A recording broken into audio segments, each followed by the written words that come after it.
is a big island with the 6th longest coastline in the world. The only way to travel to get here or leave here, or to import or export goods, is via air or sea. There is no bridge nor tunnel to other nations. We are, as our national anthem reminds us, girt by sea. We inhabit a region with strong maritime cultures, our closest neighbours being Papua New Guinea, Indonesia, Southeast Asia and the island nations of the Pacific. As a wealthy nation with a vast coastline, surrounded by countries eager to trade, you would think that the Australian merchant maritime fleet would be the envy of the world. You would think that a nation that has taken more than 200 years to develop would have itself developed a rich and diverse maritime sector, producing the best maritime engineers and shipbuilders, the best sailors, officers, technicians and navigators, graduating from world-class maritime academies. I'm pleased to say the AMC in my state does a world-class job, but as the member for Ballarat notes, people there are graduating and unable to get the training they need in Australia to operate on ships. They have to go offshore. I mean, it's just incredible that in Australia, an island nation, graduates from the AMC, the Australian Maritime College in Tasmania, have to go overseas to get the qualifications they need to go into the maritime industry. It's absolutely incredible.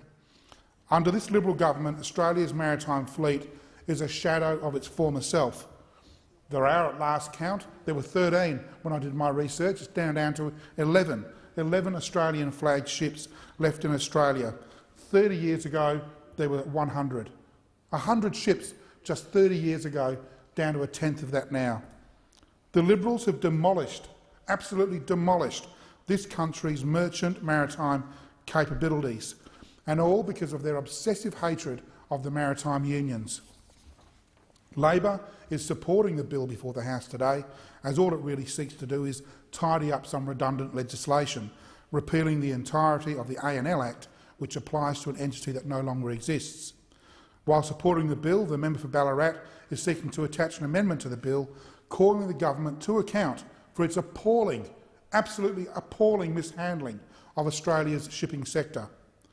The legislation before this House today, unfortunately, Deputy Speaker, does nothing to restore Australia's once proud shipping industry. It does nothing to unwind the damage done to our maritime fleet, a fleet that now barely exists. The extreme right-wing economic conservatives over there on that side may well shrug their shoulders and say, well, why should Australia have a maritime fleet if it's cheaper to import and export goods on foreign vessels using foreign crews? But of course, that is a narrow and shallow perspective that does not take into account Australia's wider national interest. Australia's over-reliance on foreign vessels and foreign crews now exposes our nation and our people to threats of both national and economic security. We do not allow foreign soldiers to defend our shores simply because they're cheaper. We do not outsource our Royal Navy, our Royal Australian Navy, to the cheapest bidder. We don't expect the Chinese to patrol our waters and then bill us for the service. How then is it acceptable, from a national security point of view, to have all our food, all our fuel, all our goods entering and exiting our nation on foreign vessels?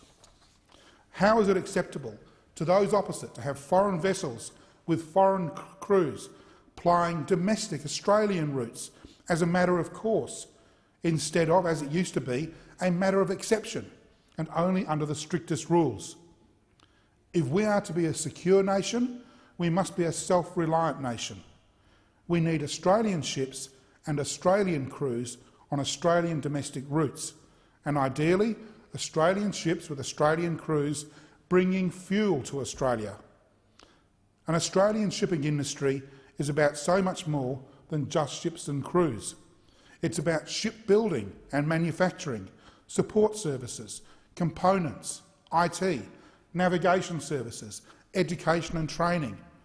It's about national security and national identity. It's about having assets that can be called upon to assist in times of national emergency, natural disaster and war. Professor Sam Bateman from the Australian National Centre for Ocean Resources and Security at the University of Wollongong, a former member of the Australian Navy, recounted this tale from the late 1990s. When Australia was assisting Timor-Leste in the fractious days following independence from Indonesia, the Australian government had to charter 27 cargo vessels to carry Australian troops and stores. All 27 vessels were foreign-owned. What an indictment. It is clear that to those opposite, Australia has little hope of reclaiming its place on the high seas. Deputy Speaker, we need a national conversation about both rebuilding our own maritime sector for the 21st century and about taking a global leadership role in ensuring the international maritime sector meets minimum health and safety standards and rates of pay for foreign crews. It should be unthinkable in a civilised society such as ours to accept that ships are arriving in Australian harbours that are barely fit to be in service, that are likely to sink at sea and thereby doom the desperate, poorly paid men who crew them. We should be doing more to insist that every vessel that visits this nation meets minimum standards and is crewed by people earning proper rates of pay and living to UN-sanctioned conditions on board. There should be no more sly nods and winks, no more blind eyes turned by the authorities. This is a function that used to be done by unions, but those opposite have so hobbled unions that they are no longer able to carry out these inspections. If that's to remain the case, then it is those opposite who must bear the responsibility for what occurs, and they must insist that more Australian Border Force investigators are appointed to carry out this important work. Deputy Speaker, the unpredictable nature of our region's geopolitics, as well as the instability and risks from beyond, show just how irresponsible it is to rely on foreign ships and foreign crews.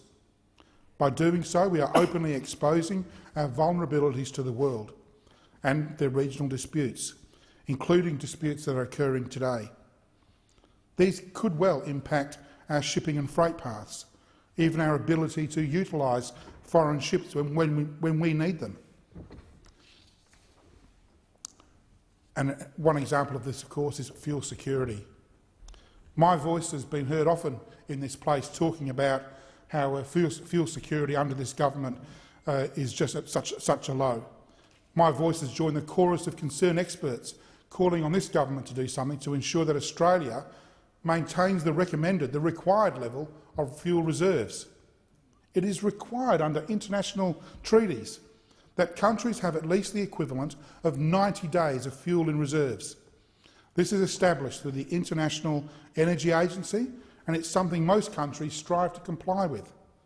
These 90 days effectively act as a security blanket in case something goes wrong and supply is disrupted. In August, as we know, it's been widely reported in August and elsewhere that the government has been looking to the US for assistance in replenishing Australian stocks. Things are so bad. Articles throughout the year, based on the Department of Environment and Energy's interim report on the Liquid Fuel Security Review, show that we now have less than 30 days of fuel reserves. One-third. We have one-third of what is required under international treaty. If this paltry supply of fuel is exhausted, everything is grounded. Everything grinds to a halt, including our defence assets. It is common knowledge that we are dependent upon imported fuel, imported from regions like the Middle East, Africa and parts of Asia, imports brought to our shores by foreign-flagged, foreign-owned, foreign-crewed ships.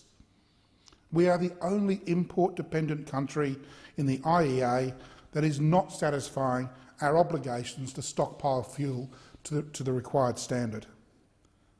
Australia is in a vulnerable, high-risk position in which our reliance on other people's ships and crews makes us highly sensitive to disruption. The fact is, this government, which makes so much of its national security credentials otherwise, simply seems not to care. They seem to have no interest in being proactive and building the contingencies and buffers against increasingly uncertain global energy conditions. One thing they could do is rebuild the Australian domestic shipping fleet. I'm unyielding on this, Deputy Speaker. I've spoken about it several times. Tasmanians are at the forefront of this. We've had a number of crews who have been sacked from Australian-owned vessels. Australian-owned vessels that go offshore, and the crews are sacked while overseas. They're given tickets to come home on the plane, and then those ships are returning, sometimes under new owners with foreign crews being paid as little as $2 an hour, and then they are doing the same work that those Australian crews used to do. It's just absolutely unacceptable. There is no denying that we, as an island country, need a domestic maritime fleet underpinned with a strong legislative and regulatory framework. We need to protect our national interest. Our national interest has to come first. It has to come before the private interests of the ship owners. We need to put our national interest first. By relying on foreign crews on foreign ships, we are exposing ourselves to people and interests who may not share Australia's interest in security. Australian crews have to undergo security and background checks. They have to undergo certain levels of training. There are stringent conduct expectations. We need to know that when ships are freighting dangerous or valuable cargo, they are managed, stored and shipped appropriately and securely. It's not good enough to sign a form and say, yep, everything's good, because as we all know, the inspections are not being done. The inspections are not being done to the requirements or to what is needed to ensure that these ships and what they transport is done safely. We need to know who the people crewing these ships are. We need to protect our national interest and ensure that our ongoing ability to operate continues in the wake of disruption. We need Australian-crewed, Australian-owned ships. I'll just come very briefly, Deputy Speaker, to the Jones Act in America, in the US.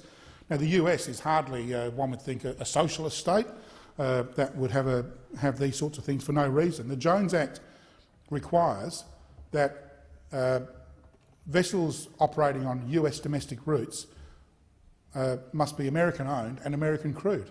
So, the US is a highly privatised, highly corporatised nation. Yet even they know that it is in their best interest to have American-crewed, American-owned vessels plying their own routes. If the Americans can do it, why don't we? Why don't we have the same rules here? It beggars belief. I'm staggered by it. When I think of the national security implications of not having an Australian fleet and the benefit, frankly, the political benefit to the government of going out there and saying they're going to rebuild an Australian maritime fleet, the jobs that would come with it, the national security implications that would flow from it, it's an absolute political goldmine for those opposite to do it. I shake my head. And I alluded earlier to the reports of Tasmanians being awoken in the middle of the night to be told that their contracts had ended, only to be replaced by cheaper foreign crews. These are days that I just want to see come to an end. The member for Ballarat has rightly mentioned that we're down to about 11 vessels. Australian ships have about 0.5% of Australian trade. We could double Australian trade and still only be 1%. It saddens me as much as it angers me, the state we are in. We are an island nation. We are surrounded by sea. My state is surrounded by sea. We should have the biggest, the richest, the best maritime fleet in the world that we should be proud of. It should be part of our national identity. And yet we've just allowed it to wither away. Deputy Speaker, I fully support the member for Ballarat and her second reading amendment. This government must be held to account for the way it's absolutely destroyed and demolished Australia's maritime shipping industry. And just in the brief seconds I've got left, Tasmania's Seafarers Memorial Day is on October 20 in Tribunna in my electorate.